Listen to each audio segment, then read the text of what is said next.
លើលោកនេះអត់មានអ្នកណាមួយដឹងពីការលំបាករបស់យើងខ្លាំងជាងយើងខ្លួនឯងនេះយើងមិនយើងដឹងថាយើងពិបាកមិនអ្នកដទៃគេមិនដឹងគេមិននៅក្នុងខ្លួនយើងណាជីវិតរបស់យើងគឺយើងត្រូវរស់នៅ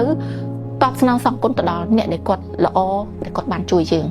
ហើយសម្រាប់មនុស្សដែលអត់ល្អយើងមិនបាច់ទៅខ្វល់អីចង់និយាយថាឲ្យគេនៅពិភពរបស់គេទៅចង់ដូចខ្ញុំអញ្ចឹងខ្ញុំភាកច្រើនខ្ញុំរស់នៅម្នាក់ឯងខ្ញុំអត់សូវចូលចិត្តនិយាយជាមួយអ្នកណាម៉ានេះតែសារខ្ញុំដល់ចំណុចមួយដែលខ្ញុំមានអារម្មណ៍ថាពេលដែលគេគ្រាន់តែហាមាត់និយាយមកខ្ញុំដឹងថាមនុស្សនោះមនុស្សយ៉ាងម៉េចមកអញ្ចឹងទៅខ្ញុំអត់ចូលចិត្តអាភាពគេហៅថាសំដែងខ្ញុំធុញឲ្យរាល់ថ្ងៃមនុស្សសំដែងច្រើនបងប្អូនការសំដែងនោះវាមានច្រើនរូបភាពថាមិនមែនពេលខ្លះគេត្រូវការមកបោកប្រាស់លុយយើងមិនគេមកសំដែងអ្នកខ្លះគេចង់បោកយើងប្រើអ្នកខ្លះគេចង់បោកគេហៅថាអត់សុខកដរគេដើរអញ្ចឹងទៅគាត់ហៅគេយកយើងជាដូចជាមនុស្សមួយខកកំដរអារម្មណ៍គេមិនបានស្រឡាញ់យើងរាប់អានយើងដោយចិត្តស្មោះហេចឹងរាល់ថ្ងៃមានប្រភេទមិត្តភ័ក្តិចឹងច្រើនហើយបងប្អូនសម្គាល់មិនបានទេអាពេលសុបាយជាមួយគ្នាដល់ពេលមានទុកបងប្អូនមើលអាអ្នកដែលមានទុកនៅតែឯងហើយអាអ្នកទៀតរត់ចោលអស់ទៅអាហ្នឹងគេហៅ fake មិត្តភាពខ្លាំងខ្លាយហើយចំណុចទាំងអស់ហ្នឹងយើងគួរគិតថាយើងយកមនុស្សហ្នឹងទាំងអស់ហ្នឹងមកធ្វើអីអ្នកខ្លះមានអារម្មណ៍ថាខ្ញុំឯកាខ្ញុំចង់បានគេហៅថាមនុស្សណាម្នាក់មកជាគ្នាតែយើងយកមកទៅអីបើមនុស្សហ្នឹងមកលក្ខណៈនិយាយមួយយើងផ្សេងក្នុងចិត្តផ្សេងហ្នឹងមានអារម្មណ៍បើសម្រាប់ខ្ញុំស្មាតោខ្ញុំនិយាយពាក្យអាក្រក់ៗឲ្យខ្លួនឯងព្រោះខ្ញុំពិតជាស្អប់ខ្ពើមនៅគេហៅថាភាពស្មោកគ្រោករបស់ចិត្តផងមនុស្សដែលដូចថាខ្លួនឯងអត់ល្អទេតែសំដែងថាជាខ្លួនឯងល្អអញ្ចឹងគឺសម្រាប់ខ្ញុំមានអារម្មណ៍ថាវាជាទង្វើមួយដែលថោកទាបជាទង្វើមួយដែលស្មោកគ្រោកបំផុតហើយចំណុចទាំងអស់ហ្នឹងហើយដែលខ្ញុំមានអារម្មណ៍ថាខ្ញុំមិនចូលចិត្តខ្ញុំមិនចង់បានខ្ញុំអត់ចូលចិត្តទង្វើហ្នឹងសោះតែម្ដងចំណុចនេះដែលធ្វើខ្ញុំមានអារម្មណ៍ថាបើខ្ញុំស្អប់អាគេហៅថាមិនចូលចិត្តទង្វើស្មោកគ្រោកទង្វើអាក្រក់ថោកទាបសុទ្ធតែតើខ្ញុំទៅធ្វើចឹងគេកើតអត់ធ្វើដាក់បានទេតែគេធ្វើដាក់ខ្ញុំគេធ្វើដាក់ចោះតែសារដំបងអូខេយើងអត់ដឹងតែនៅពេលដែលយើងដឹងធ្វើបានម្ដងហើយចាឬក៏ពេលខ្លះចិត្តយើងល្អយើងអនុគ្រោះឲ្យគេយើងគិតថាផាយជាគេមានមូលហេតុណាមួយឯងយើងអនុគ្រោះយើងផ្ដល់ឱកាសគេធ្វើដាក់សារទៀតលើកនេះទៅមិនតែចាហើយបាច់លាបាច់សុំជម្រាបលាខ្ញុំទៅចាក់ចេញពីជីវិតហ្នឹងមិនបាច់ទេយើងគិតថាអ្វីមួយដែលយើងយល់ថាវាជារឿងមួយដែលមិនសមតម្លៃដើរចេញពីព្រោះហេតុអីយើងនៅកន្លែងមួយដែលគេអត់មានឲ្យតម្លៃយើងចុះគេអត់មាន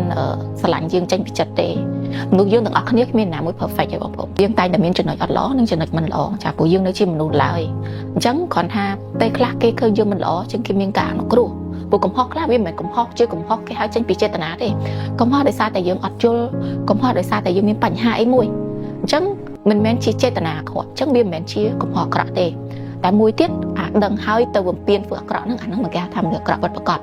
អញ្ចឹងដោយសារតែចំណុចមួយដែលយើងគាត់ថាអូខេគាត់ខុសដោយសារតែវាមានមូលហេតុមួយយើងត្រូវរកមូលហេតុអាហ្នឹងគឺយើងអាចអនុគ្រោះឲ្យគាត់ហើយប៉ុន្តែមួយទៀតគឺមនុស្សអាក្រក់សារជាតិមនុស្សអាក្រក់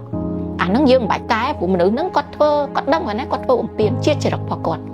អាហ្នឹងយើងមិនអាចអនុគ្រោះឲ្យបានព្រោះអនុគ្រោះមិនបើមនុស្សហ្នឹងអនុគ្រោះឲ្យអត់កែទេអញ្ចឹងយើងត្រូវតែដកខ្លួនយើងចេញពីប្រភេទមនុស្សបែបហ្នឹងអញ្ចឹងសម្រាប់ខ្ញុំអ្វីដែលជាបទពិសោធន៍របស់ខ្ញុំការជំងឺ depression បាក់ទឹកចិត្តនេះគឺចេញពីការយល់ដឹងរបស់យើង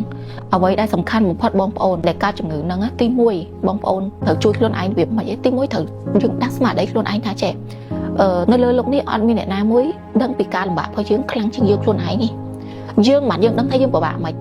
នអ្នកដទៃគេមិនដឹងគេមិននៅក្នុងខ្លួនយើងណាអញ្ចឹងដោយសារតែចំណុចហ្នឹងយើងត្រូវធ្វើមិនគឺយើងត្រូវប្រឹងប្រែងមើលថែខ្លួនឯងព្រោះពេលខ្លះយើងទៅប្រាប់គេអត់យល់ចាស់គេអត់យល់ព្រោះគេអត់នៅក្នុងសារភាពរបស់យើងអញ្ចឹងយើងត្រូវតែព្យាយាមដោះស្រាយជួយខ្លួនឯងហើយត្រូវចេះអនុគ្រោះឲ្យខ្លួនឯងពេលខ្លះយើងធ្វើកំហុសអីមួយយើងមានអារម្មណ៍ថាដូចជាកន្លែងយើងខុសប៉ុន្តែយើងត្រូវអនុគ្រោះថាចេះខ្ញុំដឹងថាចិត្តផងនេះអត់អក្រក់ទេចិត្តរបស់យើងខ្លួនឯងនឹងអត់អក្រក់ទេប៉ុន្តែដោយសារមូលហេតុ1 2 3 4យើងអនុគ្រោះខ្លួនឯងយើងផ្ដោតការខ្លួនឯងហើយយើងព្យាយាមបង្វឹកខ្លួនឯងយើងត្រូវសិក្សារកចំណុចខ្សោយនិងចំណុចខ្លាំងរបស់យើងហើយយើងព្យាយាមពង្រឹងខ្លួនឯងឡើង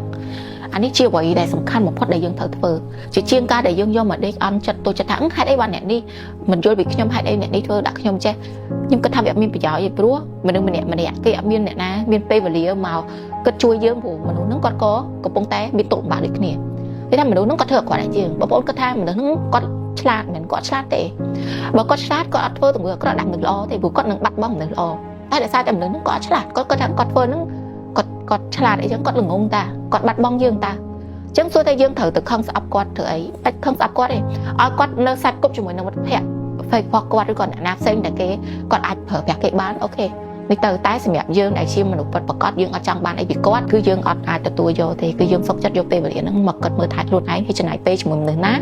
ដែលគេយល់ពីចិត្តយើងពិតប្រាកដដូចខ្ញុំនិយាយមុនហ្នឹងចឹងមានមនុស្សដែលគេពិតជាស្រឡាញ់យើងគេពិតជាចង់ជួយយើងហើយគេអត់ចង់បានអីពីយើងទេ